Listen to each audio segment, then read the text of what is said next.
Hey, good afternoon, everybody. It is August 6th, 2026, and we are going to read from the book of Judges, chapter 20. Then we're going to jump over to Acts and read chapter 24. All right, so in Judges 20, what's happening? Well, we just saw this horrific story about a Levite and his concubine.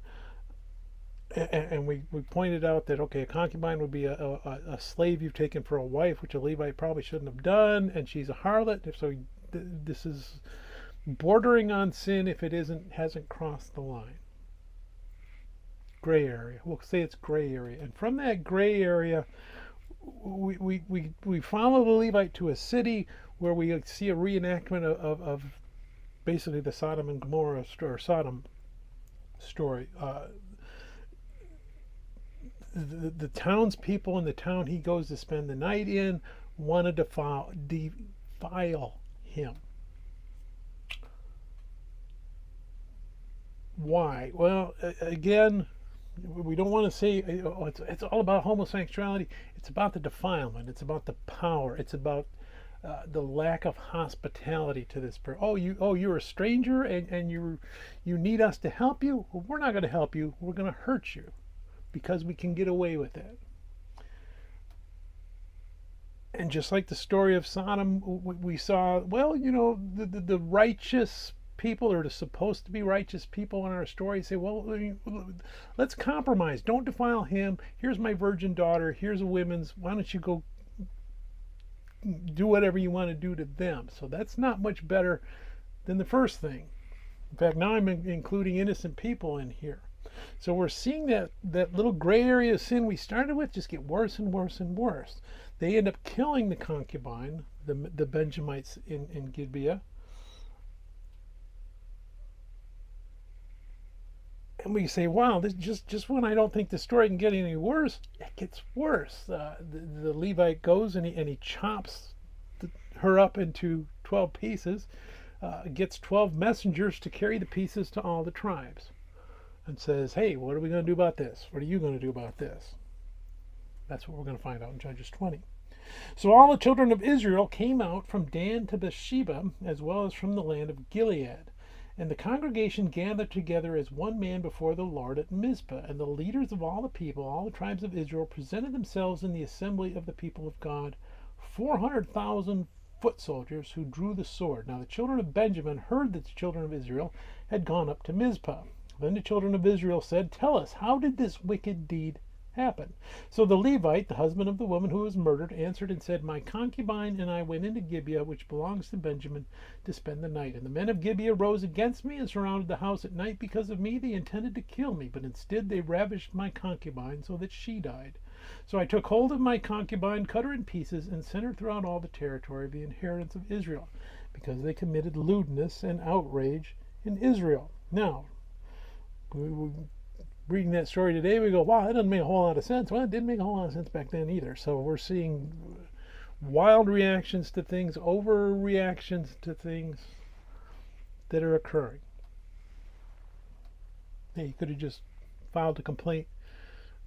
Hey, the Benjamites did a cruel thing. He didn't need to chop her up and send her out.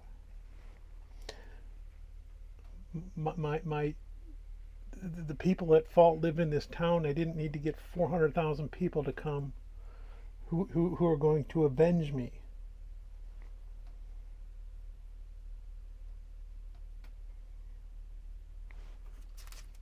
But he did. So let's go into verse 7. Look, all of you are children of Israel. Give your advice and counsel here and now. So you say, hey, you are all part of Israel. What do you want to, let's figure out what we're going to do. They're at the tabernacle of God. They don't go ask God what they want to do. They're going to decide themselves what they're going to do. So all the people arose as one man, saying, none of us will go to his tent, nor will any turn back to his house. But now this is the thing which we will do to Gibeah. We will go up against it by lot. We will take 10 men out of every 100 throughout all the tribes of Israel, 100 out of every 1,000, and 1,000 out of every 10,000, to make provisions for the people, that when they come to Gibeah in Benjamin, they may repay all the vileness that they have done in Israel. So all the men of Israel were gathered against the city, united together as one man. Vengeance They're not even talking, hey, we need to punish them for murdering that lady. We need to do for all of the sins that we can heap on them. We're going to punish them for that. We are. We're not going to ask God to do it. We're going to do it ourselves. We haven't even asked God anything yet. Verse 12, then the tribes of Israel sent men through all the tribe of Benjamin, saying, what is this wickedness that has occurred among you? Now therefore deliver up the men, the perverted men who are in Gibeah, that we may put them to death and remove the evil from Israel. Okay, now that kind of made sense. But the children of Benjamin would not listen to the voice of their brethren. Oops, so much for making sense, the children of Israel. Instead, the children of Benjamin gathered together from their cities to Gibeah to go to battle against the children of Israel. They committed a heinous crime. They should be punished. The Benjamites should have understood that and said, yeah, okay, we don't want them punished, but they deserve punishment. Instead, they're going to come to their defense. Defend the indefensible. And from their cities at that time, the children of Benjamin numbered 26,000 men who drew the sword, beside the inhabitants of Gibeah, who numbered 700 select men. Among all this people were 700 select men who were left-handed. Everyone could sling a stone at a hair's breadth and not miss. Now besides Benjamin, the men of Israel numbered 400,000 men who drew the sword. All of these were men of war. This has now become a major war, a civil war between 11 of the tribes of Israel and the tribe of Benjamin. It started with one murder.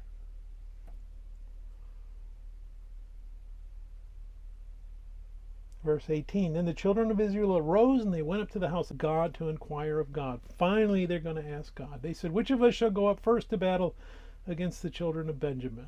Not should we do it. Hey, we've already decided which one of us should go first. The Lord said Judah first. How did the Lord say Judah first? Well, it was probably that Uman and Thummim where they cast lots and it fell to Judah. So the children of Israel rose in the morning, and they encamped against Gibeah. And the men of Israel went out to battle against Benjamin, and the men of Israel put themselves in battle array to fight against them at Gibeah. Then the children of Benjamin came out of Gibeah, and on that day cut down to the ground 22,000 men of the Israelites. And the people, that is, the men of Israel, encouraged themselves, and again formed the battle line in the place where they had put themselves in array on the first day. Then the children of Israel went up and wept before the Lord until evening, and asked counsel of the Lord, saying, shall I again draw near for battle against the children of my brother Benjamin? And the Lord said, go up against him. Now why would the Lord do that if this is all sinful and out of proportion? Well, this is an opportunity for him to punish all of Israel for all of the sins. It wasn't just Benjamin that was screwing up. They all were. There was no king, and everyone did as they pleased. God is using this evil time to pour out his wrath, to try and teach the people, this is wrong. This is not what I wanted you to do. But that's your sinful nature. So I'm going to let you have your sinful nature, and I'll let you have your way. So the children of Israel approached the children of Benjamin on the second day, and Benjamin went out against them for Gibeah on the second day, and cut down to the ground 18,000 more of the children of Israel. All these drew the sword. Then all the children of Israel, that is, all the people, went up and came to the house of God and wept. They sat there before the Lord and fasted that day until evening, and they offered burnt offerings and peace offerings before the Lord. Now we're starting to see actual repentance and actual humbling themselves. So the children of Israel inquired of the Lord. The ark of the covenant of God was there in those days, and Phinehas the son of Eleazar the son of Aaron stood before it in those days, saying, shall I yet again go out to battle against the children of my brother Benjamin, or shall I cease? And the Lord said, go up, for tomorrow I will deliver them into your hand. Then Israel set men in ambush all around Gibeah, and the children of Israel went up against the children of Benjamin on the third day, and put themselves in battle array against Gibeah as at the other time. So the children of Benjamin went out against the people, and were drawn away from the city. They began to strike down and kill some of the people, as at other times, in the highways, one of which goes up to Bethel, and the other to Gibeah, and in the field about 30 men of Israel. And the children of Benjamin said, they are defeated before us as at the first. But the children of Israel said, let us flee and draw them away from the city to the highway. So all the men of Israel rose from their place and put themselves in battle array at Baal Tamar. Then Israel's men in ambush burst forth from their position in the plain of Geba. And 10,000 select men from all Israel came against Gibeah, and the battle was fierce. But the Benjamites did not know that disaster was upon them. The Lord defeated Benjamin before Israel, and the children of Israel destroyed that day 25,100 Benjamites. All these drew the sword. So the children of Benjamin saw that they were defeated. The men of Israel had given ground to the Benjamites because they relied on the men in ambush whom they had set against Gibeah. And the men in ambush quickly rushed upon Gibeah. The men in ambush spread out and struck the whole city with the edge of the sword. Now the appointed signal between the men of Israel and the men in ambush was that they would make a great cloud of smoke rise up from the city, whereupon the men of Israel would turn in battle. Now Benjamin had begun to strike and kill about 30 of the men of Israel, for they said, "Surely they are defeated before us, as in the first battle." But when the cloud began to rise from the city in a column of smoke, the Benjamites looked behind them, and there was the whole city going up in smoke to heaven. And when the men of Israel turned back, the men of Benjamin panicked, for they saw that disaster had come upon them. Therefore they turned their backs before the men of Israel in the direction of the wilderness. But the battle overtook them, and whoever came out of the cities they destroyed in their midst. They surrounded the Benjamites, chased them, and easily trampled them down as far as the front of Gibeah toward the east, and 18,000 men of Benjamin fell. All these were men of valor. Then they turned and fled toward the wilderness to the rock of Rimmon, and they cut down 5,000 of them in the highways. Then they pursued them relentlessly up to Gidom and killed 2,000 of them. So all who fell of Benjamin that day were 25,000 men who drew the sword. All these were men of valor. But 600 men turned and fled toward the wilderness to the rock of Rimmon, and they stayed at the rock of Rimmon for 4 months. And the men of Israel turned back against the children of Benjamin and struck them down with the edge of the sword from every city, men and beasts, all who were found. They also set fire to all the cities they came in. We started with, sin might be a little gray area, 1 murder, massive casualties, massive deaths of Israel's against Israelis. The wages of sin are death. We're going to get more of that story tomorrow. Let's move over to Acts chapter 24. Paul is arrested. He spoke at the Sanhedrin. They just wanted to accuse him and yell, and Lysis, the commander of the Roman garrison, was going to. Well, they asked Lysis to bring Paul down so they could talk to him one more time, but there was really a plot to kill him. Lysis found out and sent Paul to Caesarea with a military escort. And he sent him to Felix, who's the governor of the area. Felix has spoken to Paul and ascertained that, yes, he is under my jurisdiction. So let me hear what you got to say. And that's where we are here in Acts 24. Now, after 5 days, Ananias the high priest came down with the elders in a certain order named Tertullus. These gave evidence to the governor against Paul. So let's first hear the charge against Paul from the Jews. And when he was called upon, Tertullus began his accusation, saying, "See that through you we enjoy great peace, and prosperity is being brought to this nation by your foresight. We accept it always and in all places, most noble Felix, with all thankfulness. Nevertheless, not to be tedious to you any further, I beg you to hear by your courtesy a few words from us. For we have found this man a plague, a creator of dissension among all the Jews throughout all the world, and a ringleader of the sect of the Nazarenes." So buttering him up, flattering him, being obsequious, finally gets to the charge, and the first charge they give is he was starting riots. Okay, that's something the Romans would punish right away, because a little bit of rioting and then they lose control, and the Romans understood that there were a lot more non-Romans in their empire than there were Romans. So their fear was those non-Romans and slaves and people like that would realize, hey, there's a lot more of us than them. We could kick them out if we really wanted to. So any kind of disruption to the civil order is crushed.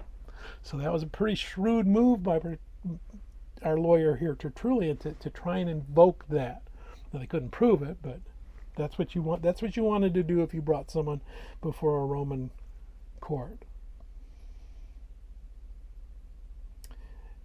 He's the ringleader of the sect of the Nazarenes. So they're really playing that up. He even tried to profane the temple, and we seized him and wanted to judge him according to our law. If he'd actually desecrated the temple, that was the one of the rare exceptions that the Jews could kill somebody, capital punishment. So they're trying to say that happened as well. Hey, we were within our rights to try to put him to death at that point. But the commander Lysis came by and with great violence took him out of our hands. Wait a minute, I didn't read that. So they're saying, no, it's all, your guy's the one that really got it going. It wasn't us. We were just trying to seek justice here. Commanding these accusers to come to you by examining him yourself, you may certain all these things of which we accuse him. And the Jews also assented, maintaining that these things were so. Oh, yeah, that's it. That's exactly what happened. Verse 10, then Paul, after the governor had nodded to him to speak, answered, inasmuch as I know that you have been for many years a judge of this nation, I do the more cheerfully answer for myself, because you may ascertain that it is no more than 12 days since I went up to Jerusalem to worship. So, different way that Paul's approaching this. Hey, you know what? I recognize your office. And I recognize that, hey, justice needs to be served, and just reminding you that that's the point.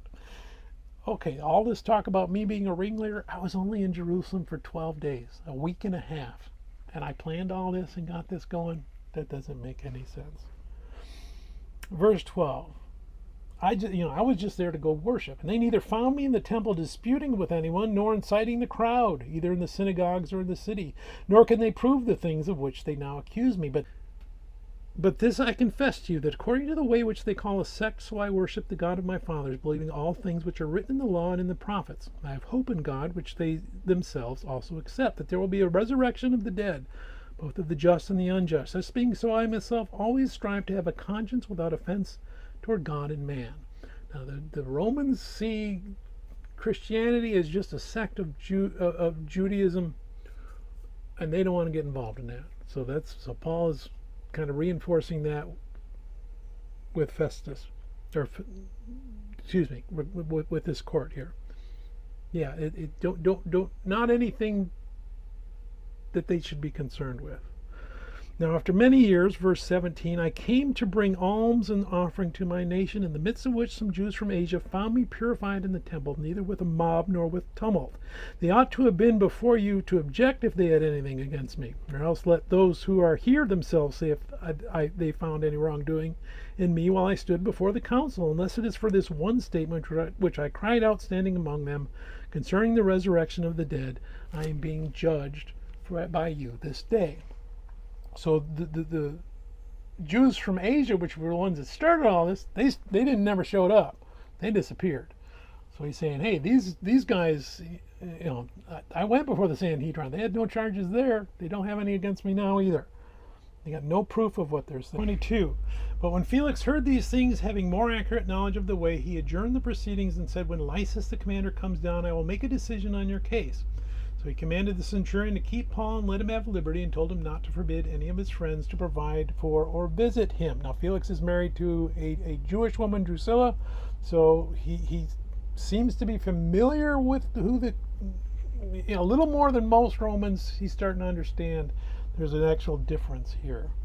After some days, when Felix came with his wife Drusilla, who was Jewish, he sent for Paul, and he heard him concerning the faith in Christ.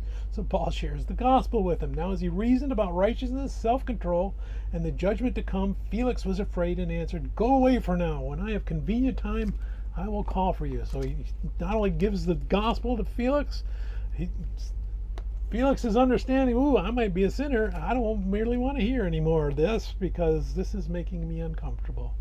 Meanwhile, he also hoped that money would be given him by Paul that he might release him. Therefore, he sent for him more often and conversed with him. Now, it wasn't enough to convert Felix. He's still chasing some money, thinking, well, I'll just hang on to him and I won't do anything. There you go. Then I won't anger anybody.